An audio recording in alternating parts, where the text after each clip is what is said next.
Pada 15 Agustus 1945, di Laboratorium Bakteriologi Jakarta Pusat, diadakan pertemuan beberapa pemuda dan mahasiswa.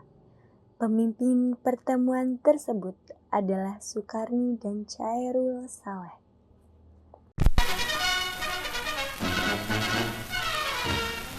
The day of days for America and her allies. Crowds before the White House await the announcement from the President that the Japs have surrendered unconditionally. I have received this afternoon a message from the Japs. Apakah kalian sudah mendengar berita terbarunya? Belum. Memangnya apa itu? Barusan saya dan Sultan Sahir mendengar berita dari radio BBC London di Bandung yang menginformasikan Jepang menyerah kepada sekutu. Berarti keadaan kita sekarang penuh dengan kekuatan.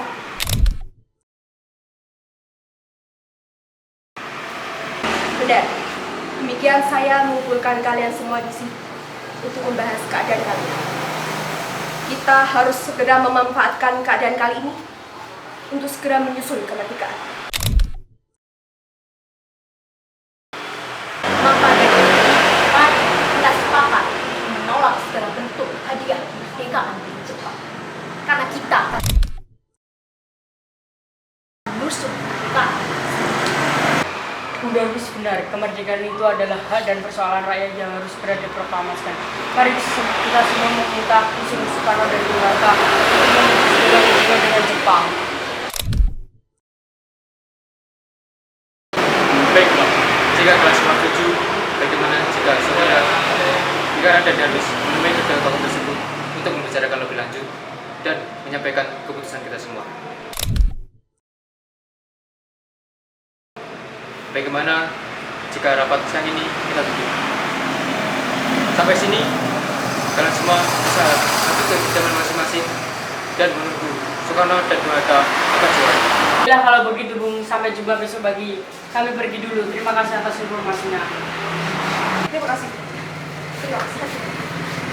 Terima kasih. Assalamualaikum. Waalaikumsalam.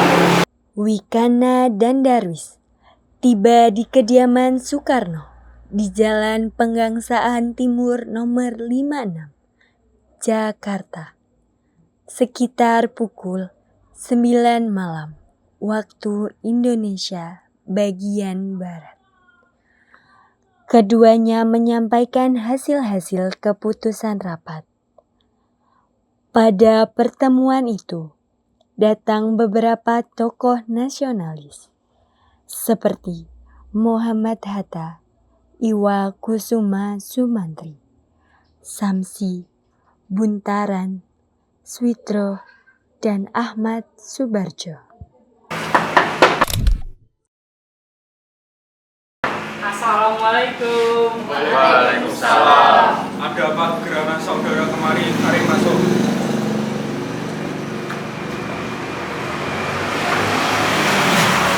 Begini Bu, tadi siang Chairul Saleh dan Sukarni mendapat informasi bahwa Jepang menyerah kepada sekutu di radio BBC London di Bandung.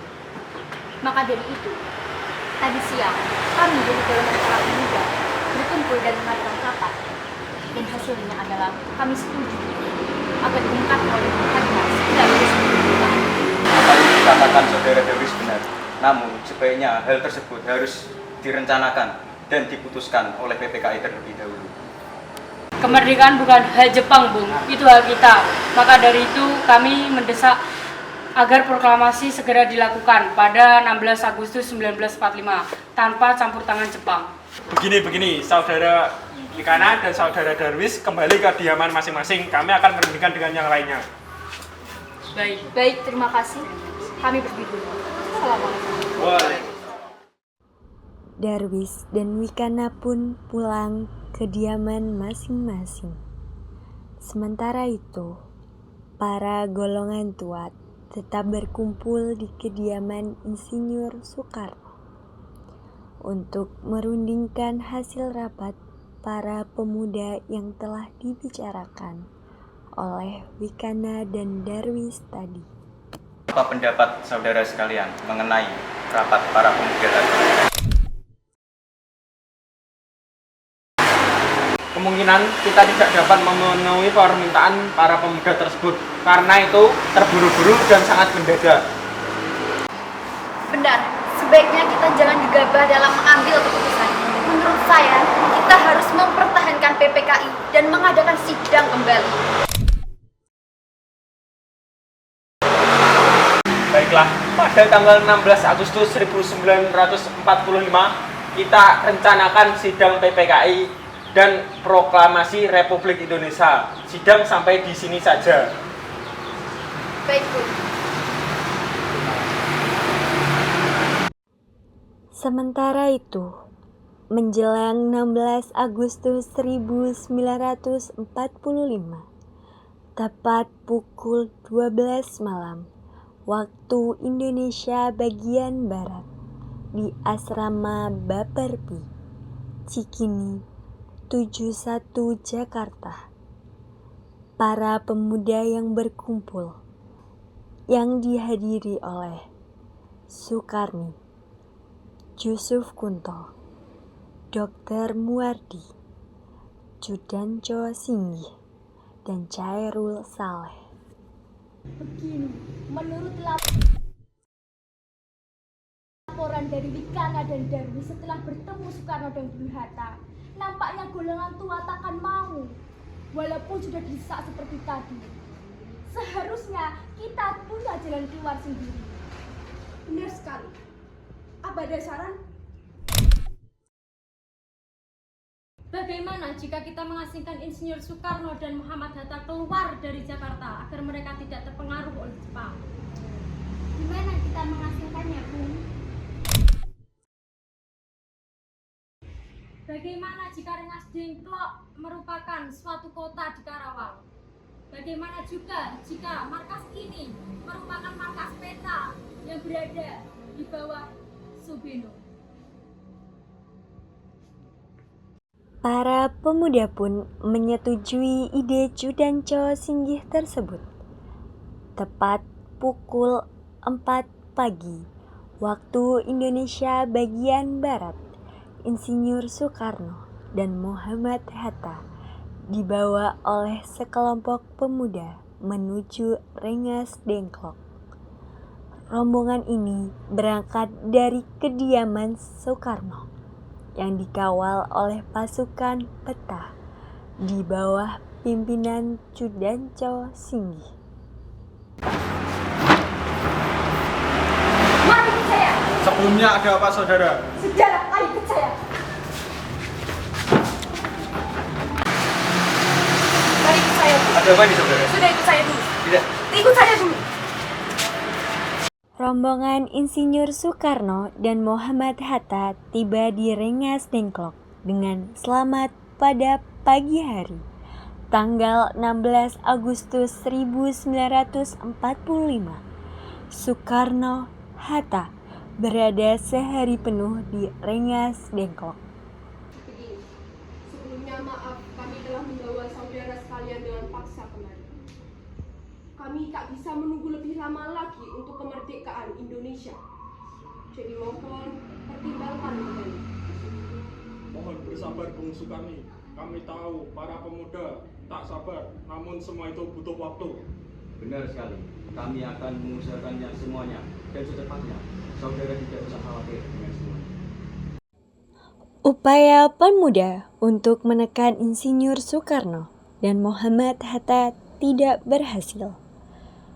Karena wibawa dan karismatik keduanya, para pemuda merasa segan untuk melakukan penekanan. Akhirnya, Insinyur Soekarno mengadakan pembicaraan dengan Judanco Singgih, mengenal segeranya proklamasi dilaksanakan.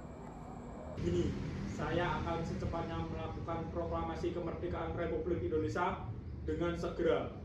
Setelah saya kembali ke Jakarta, saya berjanji. Baiklah, saya akan segera kembali ke Jakarta dan menyampaikan rencana proklamasi kepada rekan dan juga penanggung jawab sebelumnya. Sebelumnya, terima kasih, Bung Karno. di Jakarta.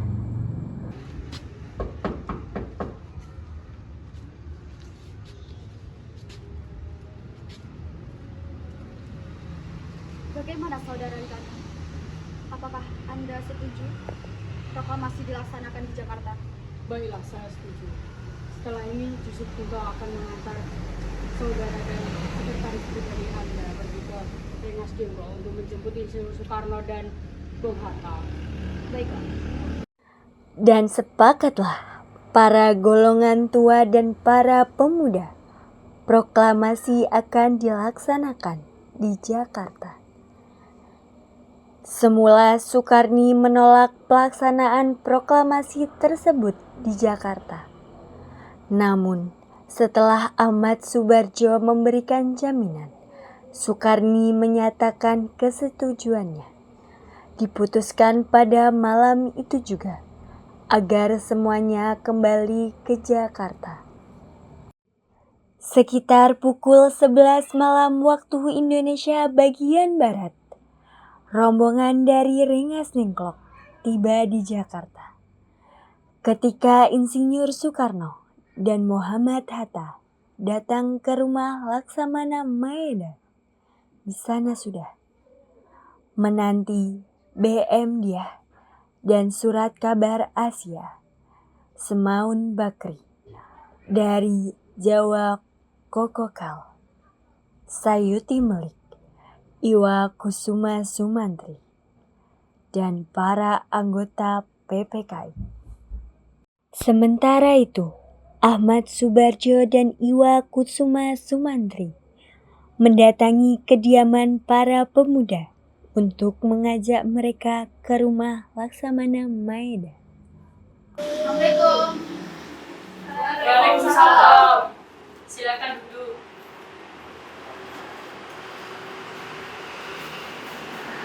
Ada apa saudara Ahmad Subarjo dan Iwa Kusuma Sumantri kemari? Kami hadir di sini yang mengharapkan saudara hadir di rumahnya Laksamana Maeda, yang dimana sudah ada Insinyur Soekarno dan Bung Hatta, dan diharapkan anggota PPKI segera ke rumahnya Laksamana Maeda. Terima kasih. Tidak, kami tak akan ke sana. Bukankah tak ada kesepakatan sama sekali untuk ke kediaman Laksamana Maeda? Saudara Soekarni benar, kami tidak ada perjanjian untuk memakai rumah Laksamana Maeda terlebih dahulu. Bukan begitu saudara Witana. Hal ini dilakukan guna mencegah gangguan dan halangan dari kepetai Jepang. Maka dari itu kami mohon dengan sangat kalian datang dan ikut untuk berunding. Minimal wakil dari kalian saja. Kemudian, para pemuda sepakat bahwa yang akan datang hanyalah Chairul Saleh dan Soekarni sebagai wakil para pemuda. Sedangkan anggota PPKI banyak yang hadir dalam perumusan teks proklamasi di rumah Laksamana Maeda tersebut.